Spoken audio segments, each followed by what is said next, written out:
Hello दोस्तों, welcome back to YouTube channel RD classes. दोस्तों, जैसा कि आप देख रहे हैं कि आपका जो सुपर टेट है और टेट और सी टेट ये होने वाले हैं। जल्दी ही आपके ये तीनों पेपर होंगे। तो इन पेपरों में जो आपका एक इंपॉर्टेंट टॉपिक है जिससे कि हम मनोविज्ञान, शिक्षा मनोविज्ञान या बाल विकास के नाम से जानते हैं, ठीक है। तो इसके जो क्वेश्चंस हैं जो अब तक आ चुके हैं, तो अब हम यहाँ पर एक सीरीज स्टार्ट कर रहे हैं और वो होगी आपकी टॉपिक वाइज मतलब जैसे कि हमने कहा विकास, अभिवृद्धि पे क्वेश्चन आते हैं, मूल्यांकन पे क्वेश्चन आ रहे हैं, ठीक है, शिक्षा मनोविज्ञान पे क्वेश्चन आ रहे हैं। तो इनकी कैटेगरी वाइज हमने इन क्वेश्चनों को बांट रखा है। समाजीकरण पे क्वेश्चन आ रहे हैं आपके, तो इनको सबको, जितने भी टॉपिक आपके हैं सबको हमने अलग अलग बांट के आपके लिए क्वेश्चन लेकर आए हैं, ठीक है। तो आज जो है वो हमारे शिक्षा मनोविज्ञान से रिलेटेड क्वेश्चन है आज के, और 30 से 40 क्वेश्चन की हमारी जो वीडियो रहा करेगी और वो आप सॉल्व करिएगा। कोशिश करिएगा कि जैसे हम क्वेश्चन आपके सामने लेके आए और आप उसका आंसर, जैसे कि हमारा पहला क्वेश्चन आप देख रहे हैं, शिक्षा का उद्देश्य होना चाहिए। तो इसका जो अगर आपको आंसर पता है तो तुरंत पढ़ने के बाद आंसर कर दो, तब तक वीडियो चलता रहेगा और आप भी अपना प्रैक्टिस इस तरह से करते जाएंगे, ठीक है। तो चलिए सबसे पहले स्टार्ट करते हैं पहला क्वेश्चन आज का। अगर आप चैनल पर पहली बार विजिट कर रहे हैं तो तहे दिल से स्वागत करते हैं दोस्तों। चैनल सब्सक्राइब कर लेना और बेल आइकन जरूर प्रेस कर लेना, जिससे ही हम यहाँ पर वीडियो डालेंगे तो आपको इससे नोटिफिकेशन मिल जाएगा, ठीक है। तो चलिए सबसे पहला क्वेश्चन, शिक्षा का उद्देश्य होना चाहिए। अब शिक्षा का उद्देश्य कैसा होना चाहिए? ऑप्शन है आपके पास। ऑप्शन पहला है विद्यार्थियों में व्यापक कुशलता का विकास करना। दूसरा ऑप्शन है आप विद्यार्थियों में सामाजिक जागरूकता का विकास करना। तीसरा ऑप्शन है आपको में विद्यार्थियों को परीक्षा के लिए तैयार करना। और चौथा है व्यवहारिक जीवन के लिए विद्यार्थियों को तैयार करना। तो दोस्तों आपको पता है कि जो शिक्षा का उद्देश्य होता है वो सब बालक का सर्वांगीण विकास होता है। मतलब सिर्फ एक पक्ष के नहीं कि हम परीक्षा के लिए सिर्फ तैयार कर रहे हैं या फिर सामाजिक जागरूकता के लिए सिर्फ तैयार कर रहे हैं या सिर्फ व्यवसाय के लिए। तो ये यहाँ पर एक वर्ड हुआ है सब में केवल, यानी इसकी जो लिमिटेशन है वो केवल के द्वारा रोक दी गई। तो लेकिन शिक्षा का उद्देश्य सिर्फ निश्चित नहीं होता, बंधा हुआ नहीं होता, बहुत ज्यादा विस्तृत होता है। इसका मतलब हमारा जो ऑप्शन डी है, अब आप समझ गए होंगे इसका राइट आंसर ऑप्शन डी है, वो बिल्कुल सही है, क्योंकि व्यवहारिक जीवन के लिए है। मतलब व्यवहारिक जीवन का मतलब है इसके सारे पक्ष आ गए शिक्षा के लिए, ठीक है। चलिए अब बात करते हैं क्वेश्चन नंबर 2 की। क्वेश्चन नंबर 2 देख रहे होंगे, वो है कौन सा स्थान है जहां बच्चे में संज्ञानात्मक विकास, ध्यान रखना, संज्ञानात्मक विकास को सबसे बेहतर तरीके से परिभाषित किया जाता है। तो देखिए संज्ञानात्मक का विकास का मतलब है, आपको ध्यान रखना है, संज्ञान का मतलब होता है आपका ज्ञान। क्या होता है? ज्ञान। अब ज्ञान सबसे ज्यादा कहां मिलता है आपको? हालांकि नॉलेज तो हम हर जगह, देखिए औपचारिक और अनौपचारिक शिक्षा दो तरह की है।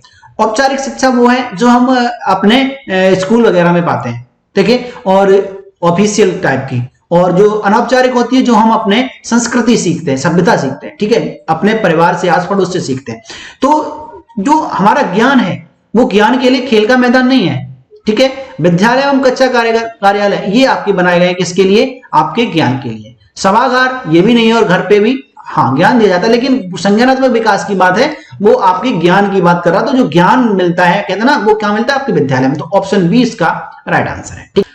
जो तीसरा क्वेश्चन है हमारा वो है, ये देखिएगा यहाँ पे, प्राथमिक शिक्षण के लिए बाल मनोविज्ञान का ज्ञान आवश्यक है, क्योंकि ये बाल मनोविज्ञान क्या फायदा करता है, ये प्राथमिक शिक्षण के लिए बच्चों को पढ़ाने के लिए क्यों आवश्यक है। तो पहला ऑप्शन है ये बच्चों को अनुशासित बनाने में सहायता करता है। दूसरा है परीक्षा के परिणाम में उन्नति होती है इससे।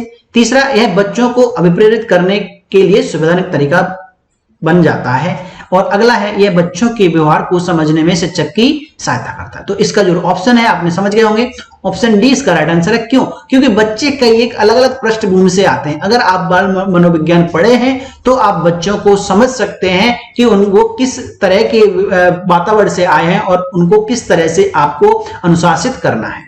तो सिर्फ अनुशासन नहीं है, अनुशासन करने में सहायता नहीं करना है, बच्चे को समझना भी है। बच्चे में सिर्फ अनुशासन नहीं, बच्चे को समझ के हमें यहाँ पे इसका अर्थ ये है कि हमें उसको कैसे पढ़ाना है, कैसे हर पहलू पे उसके पे हम किस तरह से उसको समझ सकते हैं, ठीक है, हर पहलू को हम कैसे उसका विकास कर सकते हैं, इसलिए होता है। तो यहाँ पर ऑप्शन डी इसका राइट आंसर था, ठीक है। आप भी आंसर कर सकते हैं। चलिए अब क्वेश्चन नंबर 4 ले लेते हैं। इरफान खिलौने को तोड़ता है और उसे के पुर्जे को देखने के लिए उन्हें अलग अलग कर देता है, आप क्या करेंगे? तो देखिए एक बच्चा जो होता है वो जिज्ञासी प्रवृत्ति का होता है, वो वहां पे बहुत से ज्यादा नॉलेज गेन करने की कोशिश करता है। यहाँ खिलौना तोड़ने का मतलब बच्चा कुछ ना कुछ सीखने की कोशिश कर रहा है। तो इस ऐसे माहौल में आप कभी बच्चे को डांट नहीं सकते, डांटना नहीं चाहिए, बच्चे से खिलौना छीनना नहीं चाहिए, बच्चे को कंट्रोल नहीं करना चाहिए, ऐसे काम को बच्चे को प्रोत्साहित करना चाहिए। तो देखिए यहाँ पर क्या है, उस पर हमेशा नजर रखेंगे, मतलब वो ऐसा काम फिर ना करे, तो ऐसा नहीं है, ठीक है। उसके जिज्ञासु स्वभाव को प्रोत्साहित करेंगे और उसकी ऊर्जा को सही दिशा में संचालित करेंगे, बिल्कुल सही बात है। उसको हम मोटिवेट करेंगे जिससे कि बच्चा सीखे, क्योंकि वो उसमें से कुछ ना कुछ सीखने की कोशिश करता है। उसे समझाएंगे कि खिलौने को तोड़ना नहीं चाहिए, नहीं ऐसा नहीं करेंगे।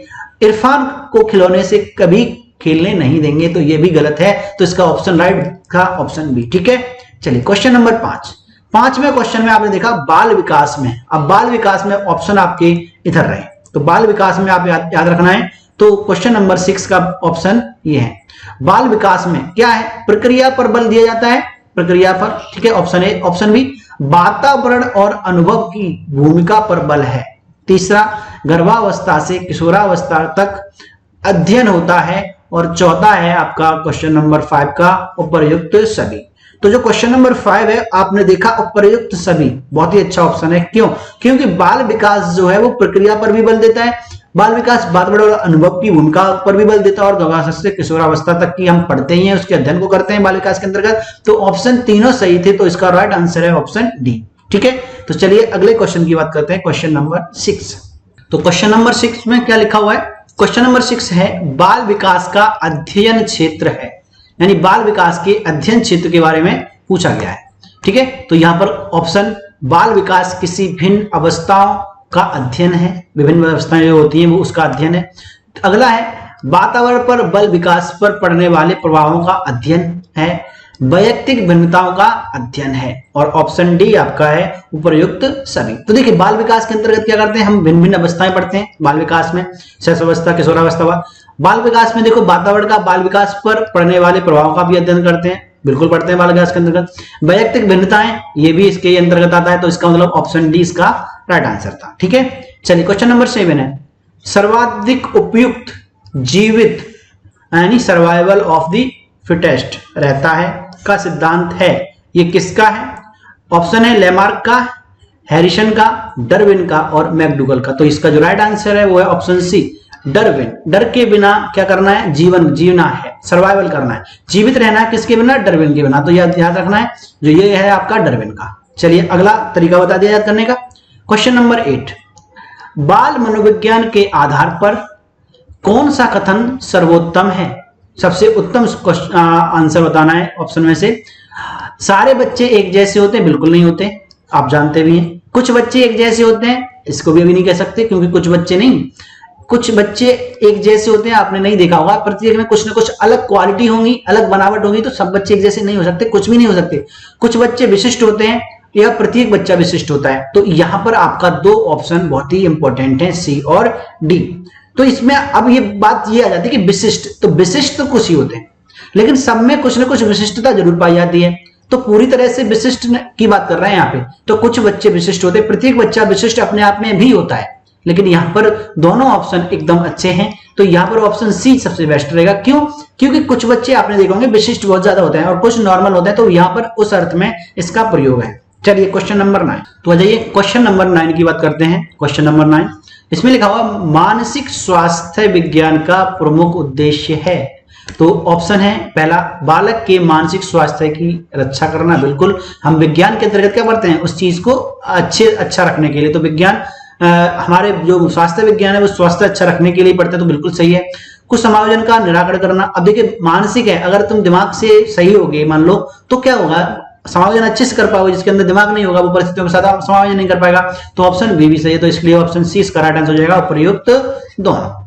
चलिए क्वेश्चन नंबर 10 की बात कर लेते हैं।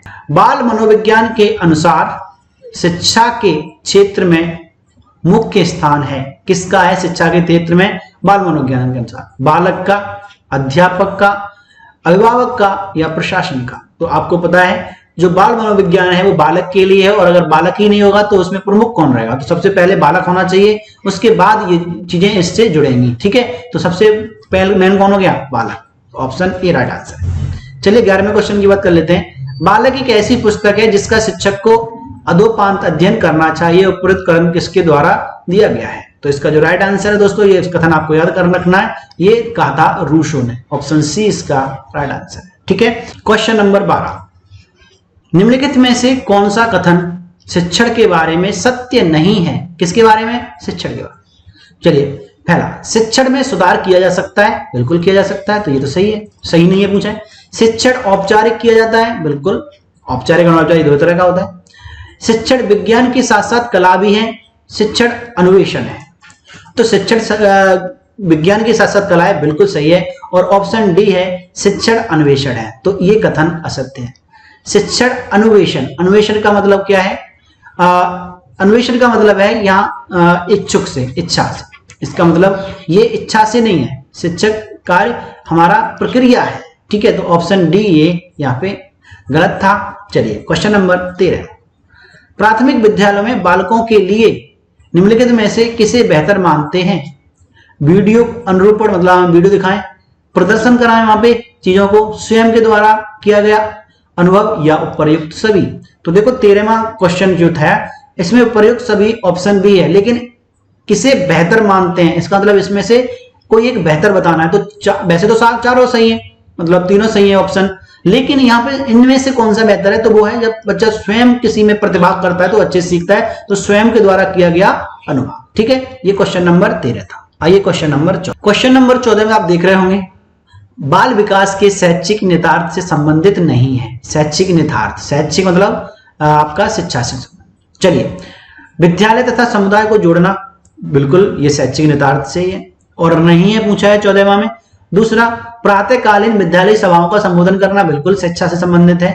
विद्यालय के बाग की देखभाल करना, बिल्कुल सही है। पिछड़े और गंदे क्षेत्रों में लोगों की सेवा के लिए न जाना, अब ये नेगेटिव आ गया, तो इसका मतलब आप समझ गए होंगे, ये तो सिंपल ही था। ऑप्शन डी इसका संबंधित नहीं है, तो ऑप्शन डी इसका आंसर होगा, ठीक है। चलिए, अगला क्वेश्चन है क्वेश्चन नंबर 15, आप एक शिक्षक होने के नाते शिक्षक का सबसे महत्वपूर्ण तत्व क्या मानते हैं? आप एक शिक्षक हैं और आपको बताना है कि शिक्षक का महत्वपूर्ण तत्व क्या है शिक्षक के लिए। विषय वस्तु, शिक्षण विधियां, अध्यापक एवं छात्रों का संबंध, या विद्यालय का फर्नीचर। तो विद्यालय का फर्नीचर तो हो ही नहीं सकता, क्योंकि आप शिक्षक हैं तो आप किसे महत्वपूर्ण मानेंगे, ये पूछा हुआ है। तो इसका जो राइट आंसर है वो है आपका बच्चों के साथ, मतलब अध्यापक का बच्चों के साथ जो संबंध होता है वो बहुत ही इंपॉर्टेंट होता है, उसे महत्वपूर्ण हम मानना चाहिए, ठीक है। शिक्षण विधियां और विषय वस्तु ये बाद में आएंगे जब आपका बच्चों के साथ समायोजन अच्छा होगा, संबंध अच्छा होगा। चलिए, अगला क्वेश्चन है क्वेश्चन नंबर 16। क्वेश्चन नंबर 16 में पूछा हुआ है आपसे, आप देख सकते हैं स्क्रीन पर, आपकी कक्षा का एक छात्र है, ठीक है, और कक्षा में काफी बात करता है, ठीक है, काफी बात करता है आपकी कक्षा का एक छात्र। उसके बाद आप उसके विषय में पता करते हैं और तथा पाते हैं कि वह छात्र अपने घर पर बहुत ही कम बात करता है, तो आप उस छात्र के विषय पर निम्न में से क्या विचार देंगे? विद्यालय प्रत्येक समय बच्चों को खूब बातें करने का अवसर देता है।